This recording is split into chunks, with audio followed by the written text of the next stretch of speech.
మంచిది. ఈ సమయంలో కొన్ని విషయాలు మనం బైబిల్ గ్రంథం నుండి ధ్యానం చేద్దాం. దావీదు కీర్తన భాగంలో నుండి 15వ అధ్యాయము మొదటి 2-3 వచనాలు మనం చదువుతాం. దావీదు కీర్తన భాగంలో నుండి 15వ అధ్యాయం. యెహోవా, నీ గుడారములో అతిథిగా ఉండదగిన వాడెవడు? నీ పరిశుద్ధ పర్వతము మీద నివసింపదగిన వాడెవడు? యథార్థమైన ప్రవర్తన కలిగి నీతిని అనుసరించుచు హృదయపూర్వకముగా నిజము పలుకువాడే. అట్టివాడు నాలుగుతో వండెమలాడు, తన చెలికానికి కీడు చేయడు, తన పొరుగు వాని మీద నింద మోపడు. దేవునికి స్తోత్రం చెబుతాం. హల్లెలూయా. ప్రియమైన దేవుని బిడ్డలారా, దావీదు రాజు దేవుని దగ్గర ఒక చక్కటి ప్రార్థన ఆయన చేస్తున్నాడు. బాగా వినాలి. ఏమని ఆయన ప్రార్థన చేస్తూ ఉన్నాడంటే, దేవా, నీ గుడారంలో ఉండాలనుకుంటే, లేకుంటే నీ దగ్గర ఉండాలనుకుంటే ఎలా ఉండాలో చెబుతున్నాడు కదా. నీ గుడారంలో ఎవరుంటారు నాయనా? నీ పరిశుద్ధ పర్వతం మీద ఎవరు నివసిస్తారు? నువ్వేమో పరిశుద్ధుడు, నీ రాజ్యమేమో పరిశుద్ధమైనది, మేమేమో పాపం. మరి నీ గుడారంలోకి ఎలా వస్తాం? మేము నీ పరిశుద్ధ పర్వతంలోకి మేము ఎలా రాగలం అంటూ ఆయన ఎంత చక్కగా చెప్తున్నాడు అని అంటే, నీ గుడారంలోనికి రావాలనుకుంటే వినాలి మాట. నీ పరిశుద్ధ పర్వతం మీదకి ఒక వ్యక్తి రావాలనుకుంటే ఎలా ఉండాలి ఆ వ్యక్తి అని చెబుతూ ప్రాముఖ్యమైన మంచి విషయాన్ని ఆయన చెబుతున్నాడు. 2వ వచనం చూద్దాం. యథార్థమైన ప్రవర్తన కలిగి నీతిని అనుసరించుచు హృదయపూర్వకముగా నిజము పలుకువాడు దేవుని రాజ్యంలో చేరుతాడంట. దేవుని స్తోత్రం చెప్పండి అందరూ. మనం చూద్దాం అన్నమాట. యథార్థమైన ప్రవర్తన కలిగి నీతిని అనుసరించుచు హృదయపూర్వకంగా నిజము పలుకువాడు. నిజము పలుకుట ఏమా? హృదయపూర్వకంగా నిజము పలికేవాడు దేవుని పరిశుద్ధ ఆ స్థలంలోనికి వెళ్తాడు అని, దేవుని గుడారంలోనికి వెళ్తాడు అని. ఇక్కడ 3 విషయాలు ఇక్కడ ఉన్నాయి. ఒకటి ఏంటంటే యథార్థమైన ప్రవర్తన కలిగి ఉండాలి, నీతిని అనుసరించాలి, హృదయపూర్వకముగా నిజం పలకాలి. మనం చెబుతాను, యథార్థమైన ప్రవర్తన కలిగి ఉండాలి, నీతిని అనుసరించాలి, హృదయపూర్వకముగా నిజము పలకాలి. ఇలాంటి వారు దేవుని గుడారంలో లేకుంటే దేవుని పరిశుద్ధ ఆ స్థలానికి వెళుతారు అని. మరి ఇక్కడ ఒక మాట నేను మీకు ఈ సమయంలో మీకు జ్ఞాపకం చేస్తాను. హృదయపూర్వకముగా నిజం పలికేవాడు. హృదయపూర్వకంగా ఏం పలకాలా చెప్పాలి? ఏం పలకాలమ్మా? నిజం పలకాలి. యేసు ప్రభు వారు ఈ లోకంలో జీవించినప్పుడు ఆయన ఒక మంచి మాట చెప్పాడు. మీ మాట అవునంటే అవును, కాదంటే కాదు. మీ మాట అవునంటే అవును, ఇక కాదంటే కాదు. ఒకవేళ దీనికి మించి మీరు ఏదైనా మాట్లాడినారనుకో, అది అపవాది నుండి వచ్చింది అంటాడు. అపవాదిని ఎందుకు తెస్తున్నాడు దేవుడు అంటే బైబిల్ గ్రంథం చదివిస్తుంది. అపవాది అబద్ధికుడు. బాగా వినండి. అపవాది ఎలాంటి వాడు తెలిసిన? అబద్ధికుడు. వాడు మొదటి నుండి అబద్ధికుడు, అబద్ధములకు జనకుడు అని వ్రాయబడింది. అంటే ఒక వ్యక్తి హృదయపూర్వకంగా నిజం పలకట్లేదు, అబద్ధాలు పలుకుతున్నాడు అంటే వారు దేవుని బిడ్డలు కాదు. అబద్ధాలు మాట్లాడుతున్నారు అని అంటే వారు సాతాను బిడ్డలు. మీ మాట అవునంటే అవును, కాదంటే కాదు, దానికి మించి వచ్చింది దుష్టుని నుండి వచ్చింది అంటాడు. కనుక దుష్టుడు ఎలాంటి వాడంటే ఆది నుండి అబద్ధకుడే అంటవాడు, అబద్ధానికి జనకుడు అని. ఒక ఇద్దరు వ్యక్తులను, అబద్ధమాడినటువంటి ఇద్దరు వ్యక్తులు ఏమైపోయినారో నేను ఈ సమయంలో మీకు జ్ఞాపకం చేస్తాను. అబద్ధమాడినటువంటి వ్యక్తులు బైబిల్ గ్రంథంలో ఉన్నారు, కానీ ఒక ఇద్దరిని పాత నిబంధనలో ఒక ఇద్దరు భార్య భర్తలు చూపిస్తారు, క్రొత్త నిబంధనలు కూడా ఇద్దరు భార్య భర్తలు చూపిస్తారు. అబద్ధమాడినందువలన అబద్ధానికి వారికి వచ్చినటువంటి ఆ నష్టం ఏమిటో ఈ సమయంలో నేను మీకు జ్ఞాపకం చేస్తాను. రండి, రాజుల మొదటి గ్రంథం, రాజుల మొదటి గ్రంథము 21వ అధ్యాయం. రాజుల మొదటి గ్రంథము 21వ అధ్యాయము మొదటి నుండి నేను చదువుతాను, జాగ్రత్తగా ఉండండి. రాజుల మొదటి గ్రంథం 21వ అధ్యాయం మొదటి నుండి. ఈ సంగతులైన తర్వాత యెజ్రెయేలీలో సోమ్రోను రాజైన అహాబు నగరును ఆనుకొని యెజ్రెయేలు వాడైన నాబోతునకు ఒక ద్రాక్ష తోట కలిగి ఉండెను. అహాబు నాబోతును పిలిపించి, నీ ద్రాక్ష తోట నా నగరును ఆనుకొని ఉన్నది కనుక అది నాకు పూర తోటకు ఇమ్మని, దానికి ప్రతిగా దానికంటే మంచి ద్రాక్ష తోట నీకు ఇచ్చేదనని, లేదా నీకు అనుకూలమైన దాన్ని క్రయమునకి ఇమ్మని అడిగాను. అందుకు నాబోతు, నా పిత్రార్జితమును నీకిచ్చుటకు నాకు ఎంత మాత్రమును వల్లపడదని చెప్పగా, దేవునికి స్తోత్రం, హల్లెలూయా. ప్రియులారా, రాజైనటువంటి అహాబు, జాగ్రత్తగా, రాజైనటువంటి అహాబు నాబోతు అనేటువంటి ఒక వ్యక్తిని పిలిపించుకొని, నీ సేను నా నగరాన్ని అనుకోనుంది కనుక అది నాకు, దీనికంటే మంచి సేను నీకు ఇస్తా, ఒకవేళ అలా కాకుంటే నువ్వు డబ్బులు అడిగితే డబ్బులకైనా ఇస్తా అని అహాబు రాజు నాబోతు అనే వ్యక్తిని పిలిపించుకొని అడిగాడు. ఆయన ఏమన్నాడంటే, అమ్మో ఇది నా పితరుడు సంపాదించింది, నేను ఈయనయ్యా అని చెప్పేసాను, తెగేసి చెప్పేసాను, నేను నా పిత్రార్జితం ఉంది, నా పితరుడు సంపాదించినటువంటి ఆస్తి, కాబట్టి నేను ఈయను అని చెప్పాడు. నేను ఈయనని నాబోతు చెప్పినందుకు ఈయన ఇంటి వైపు మూదు ముడుచుకొని నిండా రక్కప్పుకొని పడుకున్నాడు. ఎవరు? అహాబు అనేటువంటి రాజు. జాగ్రత్తగా మూది ముడుచుకొని ఇంట్లో పోయి ఇంకా నిండా రక్కప్పుకొని, అన్నం తినకుండా, నీరు తాగకుండా, భార్యతో మాట్లాడకుండా రక్కప్పుకొని పడుకున్నాడు. రక్కప్పుకొని పడుకుంటే ఆయన భార్య పేరు యెజబెలు. వచ్చి లేపింది, ఏమండి లే అంటే లేయట్లే, అన్నం తినంటే తినట్లే, నీరు తాగంటే తాగట్లే, మూతి ముడుచుకొని రక్కు పైకి లేపకుండా అట్లే మురగబడ్డాను లోపల. లేయి, ఏమైంది నీకు, రాజు కదా నువ్వు, ఏమి మూతి ముడుచుకొని అలా పడుకున్నావేంటి, పైకి లే అని లేపింది. లేపితే చెప్పాడు, మన నగరం ఆనుకొని నాబోతు తోట ఉంది, దాన్ని ఏమని అడిగినా నేను దానికి మంచి పొలాన్ని ఇస్తాను, లేకపోతే అమ్మదట్లయితే అమ్మ అంటే నేను ఇయ్యనన్నాడు. కనుక దానికోసం వచ్చి మూతి ముడుచుకొని పడుకోవాలని ఎవరన్నా, వాడు ఈయనన్న దానికి వచ్చి మూతి ముడుచుకొని రక్కపోయి నువ్వు రాజు కదా పైకిలే అని ఏం చేసింది తెలిసిన, నువ్వు రాజు కదా చక్కగా పోంచేయి, రాజు వస్త్రం ధరించుకో, ఆ నాబోతు పొలాన్ని నీకు ఇస్తాను, జాగ్రత్తగా నన్ను, ఆ నాబోతు పొలాన్ని నీకు ఇస్తాను, నేను ఇప్పిస్తా అని ఏం చేసింది తెలిసిన, ఇద్దరు పనికి మాలను పెట్టింది. ఏమంది బైబిల్ గ్రంథంలో చదవండి, 21వ అధ్యాయము 21వ అధ్యాయం 10వ, నీవు దేవుని రాజును దూషించినవని అతని మీద సాక్ష్యము పలుకుటకు పనికి మాలిన ఇద్దరు మనుషులను సిద్ధపరచి. ఎంత మంచి ప్లాన్ చేసింది, నువ్వు రాజు కదా పక్కన కూర్చో.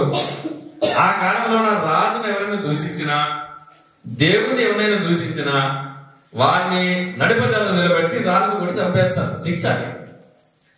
కనుక ఇద్దరు పనికి మాలిన మనుషులు. ఎవరన్నా పనికి మాలలో అయితే కదా అబద్ధాలు ఆడింది, మంచి మనుషులు అబద్ధాలు ఆడదు కదా. పనికి మాలిన మనుషులు ఇద్దరు పిలిపించుకొని ఏం చేసింది, ఏదో మా అందరి ఎదుట నాబోతున్నటువంటి వ్యక్తి దేవుని దూషించినాడు, రాజును దూషించినాడు అని సాక్ష్యం మనకండి అని చెప్పేది. ఇంకా పనికిమాలకి పనికిమాల పనులే ఏదో వచ్చేది. మంచునికైతే మంచి పనులు వస్తాయి, పనికిమాలకి పనికిమాల పనులే. బైబిల్లో మంచి మాట ఉంటాయి, హృదయం నుండి ఉండిన దాన్ని బట్టి నోరు మాట్లాడుతుంది. మంచి చెట్టు అయితే మంచి ఫలాలు ఇస్తుంది, చెడ్డ చెట్టు అయితే చెడ్డ ఫలాలు ఇస్తుంది. మంచి చెట్టు చెడ్డ ఫలాలు ఎప్పుడు ఇవ్వదు, అలాగే చెడ్డ చెట్టు మంచి ఫలాలు ఎప్పుడు ఇవ్వరు. కనుక పనికి మానవులు చూద్దాం, పనికి మానవులు ఇద్దరు పెట్టి అబద్ధ సాక్ష్యం చెప్పాలి.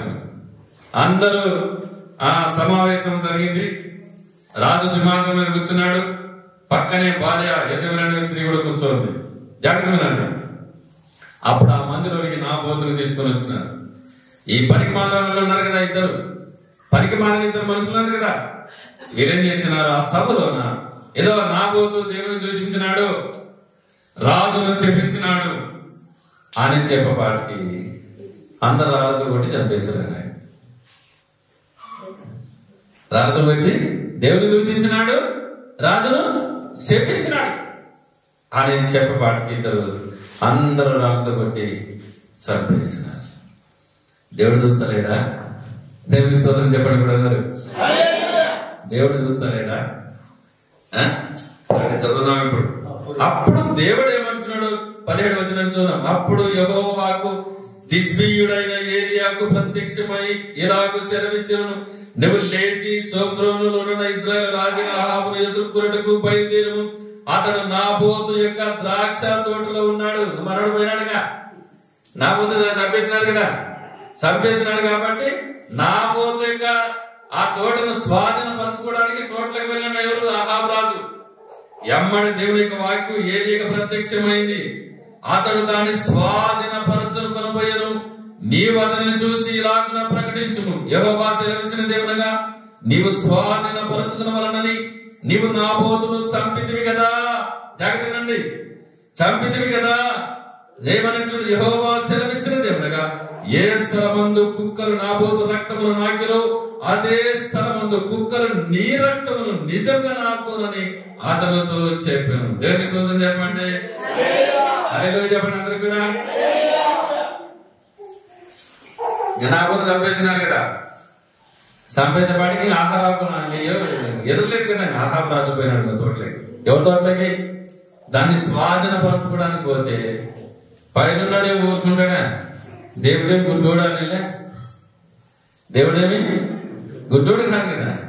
వెంటనే దేవుడు ఏలియాకు ప్రత్యక్షమైనాడు. ఏలియా ఒకసారి వెళ్ళు, అహాబు రాజు దగ్గరికి వెళ్ళు, నాబోతును తప్పుడు సాక్ష్యాలు పలికించి ఇద్దరు పనికి మాలిన వాళ్ళ ద్వారా తప్పుడు సాక్ష్యం చెప్పి రాళ్ళతో కూడా చంపేశారుగా.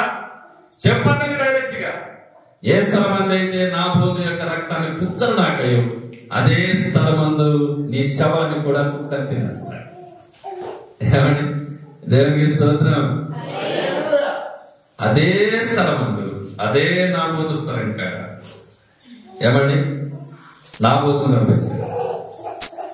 అదే స్థలమందు అహాబు రాజును కూడా చంపేస్తాడు. అదే స్థలమందు అహాబు రాజును చంపేస్తాడు. ఆ తర్వాత అహాబు రాజును చంపేసినాడంటే భార్య ఉంది కదా, ఈమె చిన్నగా కాదు కదా.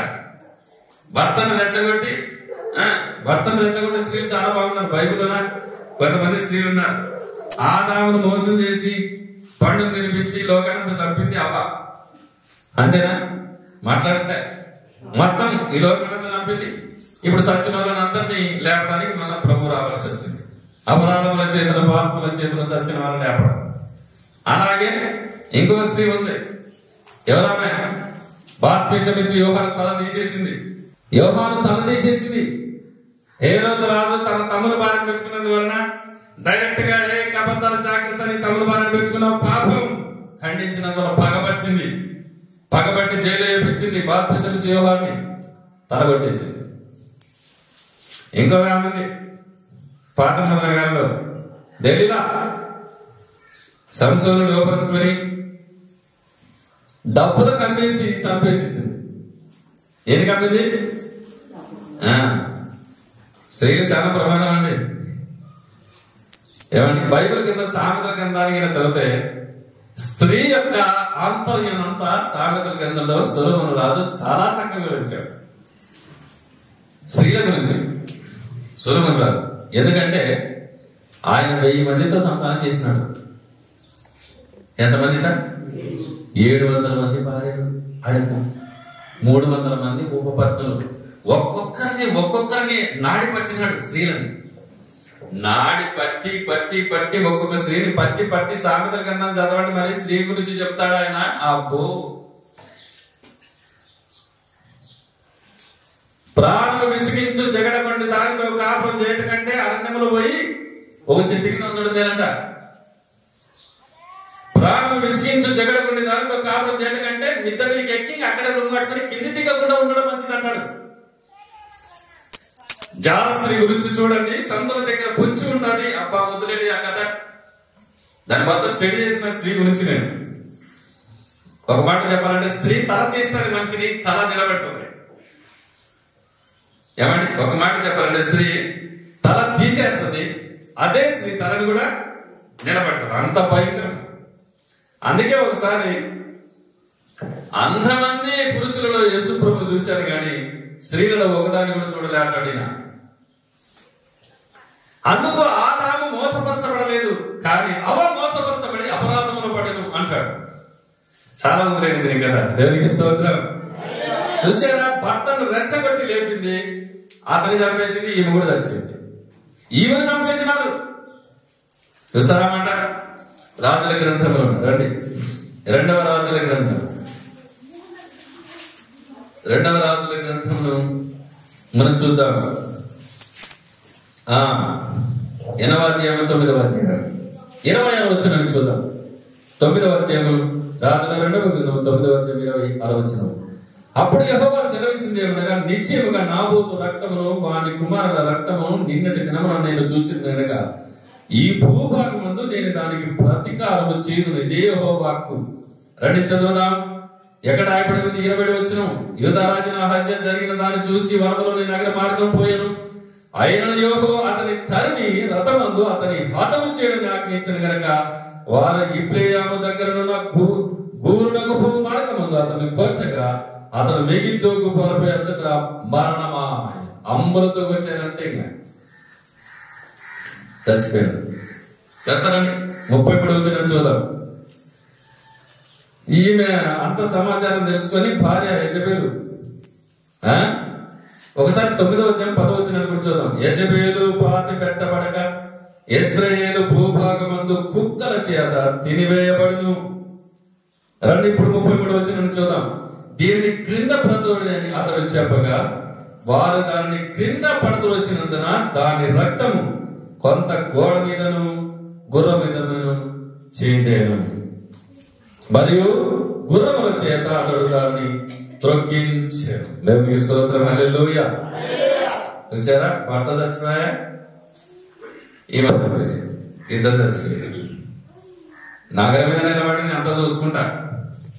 కింద ఒక ఆయన ఉండి నా పక్షాన్ని ఎవరన్నా ఉన్నారంటే దాని కింద పడేసేయండి నన్ను.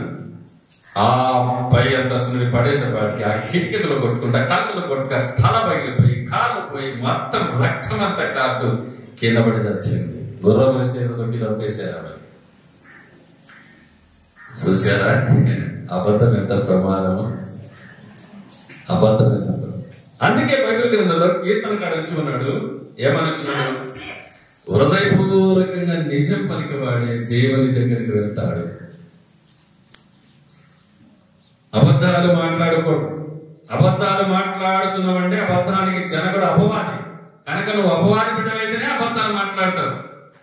నువ్వు దేవుని బిడ్డవైతే నిజం మాట్లాడతావు. ఓకేనా? రైట్. 2వ వ్యక్తిని మనం చూద్దాం.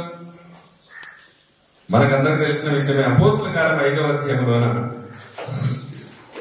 అననీయ సప్పీరా అనే వ్యక్తులు మనకు తెలుసు. దేవుని పరిచయకు పొలాలు అమ్ముతున్నారు, ఇండ్లు అమ్ముతున్నారు.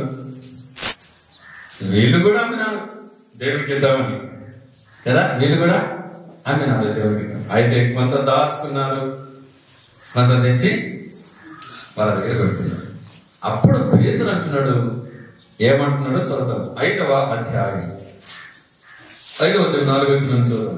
అది నీ యొద్ద ఉన్నప్పుడు నీదే కదా, పిమ్మట అమ్మిన పిమ్మట అది నీ వశమై ఉండలేదా? ఎందుకు ఈ సంగతి నీ హృదయంలో ఉద్దేశించుతున్నావు?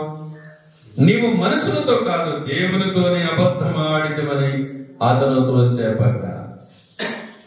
నువ్వు మనుషులతోటే కాదు, ఎవరితో అబద్ధం ఆడినావు? దేవునితోనే అబద్ధం ఆడావు అని అననీయ ఈ మాటలు విని, జాగ్రత్త వినండి. అననీయ ఈ మాటలు వినుచునే పడి ప్రాణము విడవగా. పేతురు చెప్తున్నాడు, నువ్వు దేవునితో ఎందుకు అబద్ధం? మనసుతోటే కాదు, నువ్వు ఇంతకే అమ్మినావా అంటే ఇంతకే అని చెప్పినాడు ఆయన. నువ్వు మనసులతో కాదు దేవునితోనే అబద్ధం ఆడావు అని పేతురు ఇంకా పలుకుతూ ఉండగా ఏం జరుగుతున్నా అక్కడే అతడు గిడగిడ తనకలాడి అట్లే చచ్చిపోయినాడు. చూసారా, ఒక అబద్ధం ప్రాణానికి ముప్పు. సర్లే కానీ తీసుకుపోయినారు, బట్టలను బాధ పెట్టారు. ఈ విషయం బట్టలు బాధ పెట్టేసినారు. ఈ విషయం బాగా తెలీదు. ఆమె కూడా అయ్యో దేవుని సేవకులు వచ్చినారని లోపలికి వస్తే రండి చదువుదాం. 7వ వచనం. ఇంచుమించు 3 గంటల సేపటికి వాని భార్య జరిగినది ఎరుగక లోపలికి వచ్చాను. అప్పుడు పేతురు, మీరు ఈ భూమిని ఇంతకి అమ్మితరా? నాతో చెప్పుమని ఆమెను అడిగాను. అందుకు ఆమె అవును ఇంతకే అని చెప్పాను. అందుకు పేతురు, ప్రభు యొక్క ఆత్మను శోధించుటకు మీరెందుకు ఏకీభవించింది? ఇదిగో నీ పెరిమిటి పారిపెట్టిన వాని పాదములు వాకిటినే ఉన్నవి, వారు నిన్ను మోసుకొని పోవుదరని ఆమెతో చెప్పాను. వెంటనే ఆమె అతని పాదముల యొద్ద పడి ప్రాణము విడిచాడు. స్తోత్రం చెప్పండి. ఈ మాటలు వింటుంటేనే బయట ఉంటుంది కదా.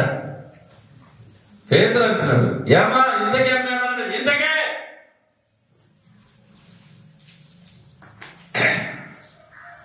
సామాన్య వస్తగానే నిజం చెప్తానా అన్నట్టుందిరా, అంతే కదా.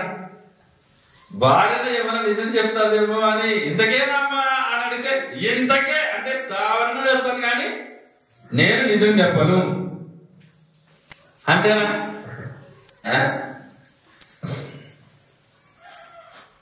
అట్లట్లే సావనన్నా చేస్తాను కానీ నేను ఆ ఇంటి మాత్రం పాను. కొత్తకాయ పోసుకుంటా కానీ ఏదో దానికి అంటుంటాం చాలా మంది కదా. దేవునికి స్తోత్రం. హల్లెలూయా.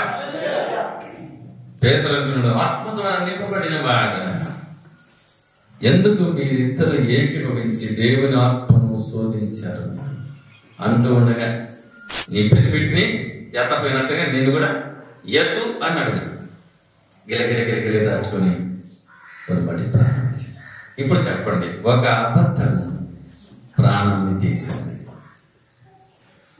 పాత నిబంధన కాలంలో 2 భార్యాభర్తలు, కృత నిబంధన కాలంలో 2 భార్య, 2 చచ్చిపోయినారు. వాళ్ళిద్దరు చచ్చిపోయినారు, వీరిద్దరు చచ్చిపోయినారు. ఇప్పుడు చెప్పండి మరి అబద్ధం ఎంత ప్రమాదము.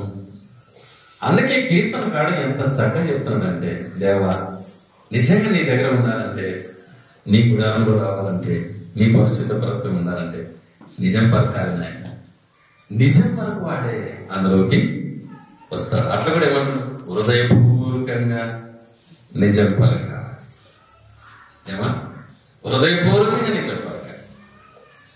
అబద్ధాలు ఆడేవాడు చూద్దామన్నమాట. ప్రకటన గ్రంథం అన్నమాట చూద్దాం. చూడండి, ప్రకటన గ్రంథం 21వ అధ్యాయం 27వ వచనాన్ని చూద్దాం.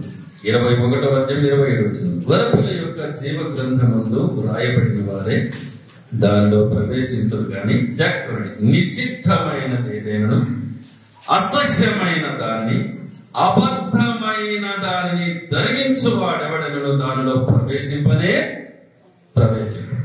దేవుని స్తోత్రం చెప్పండి. ఇక్కడ 3 విషయాలు ఉన్నాయి. అంటే లాస్ట్ ఏమంటాడు, అబద్ధమైన దానిని జరిగించువాడు దేవుని రాజ్యంలో ప్రవేశించడు. ఏం చెప్పండి మరి,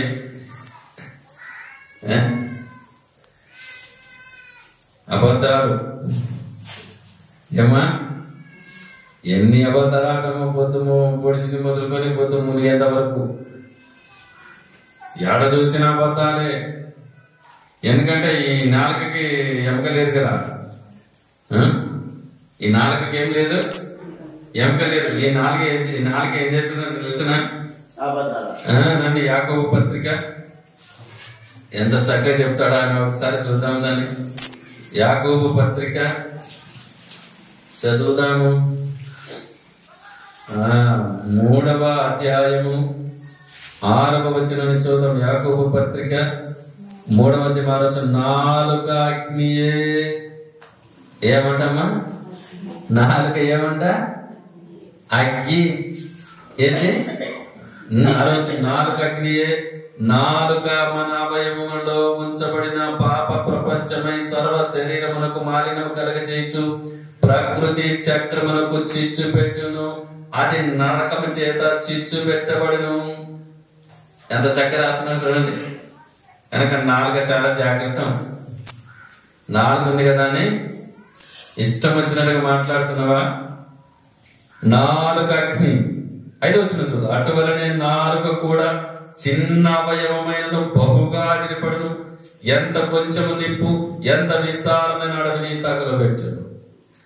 అగ్గిపుల్ల చిన్న ఉంటది, గీసాడేస్తే అయిపోయింది, మొత్తం కొండంతా రాత్రులు అనుకుంటది. అట్లా నాలుగు కూడా ఒక చోట చిచ్చు పెడుతుందంట, మొత్తం అంటిస్తుందంట అందరికీ.